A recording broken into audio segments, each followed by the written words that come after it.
ఇట్లాంటి నీచుల్ని assembly gate కూడా దాటనివ్వద్దని అనేకమైన పరుష పదజాలంతో ఏవ్య భరితంగా చాలా ఆవేశపూరితంగా నీతివంతుల్లాగా ప్రజలకు చెప్పావు కదా, ఎన్నికల సమయంలో వేదికల మీద మాట్లాడావు కదా.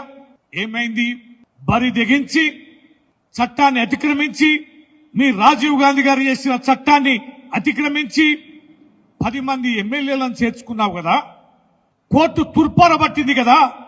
కోర్టు అంతర్గతంగా మాట్లాడిన అంశాలని మీ తలకెక్కడం లేదా, మీ నెత్తికెక్కడం లేదా? 10 నెలలు గడిచింది కదా, స్పీకర్ గారికి తీరడం లేదా నిర్ణయాలు తీసుకోవడానికని?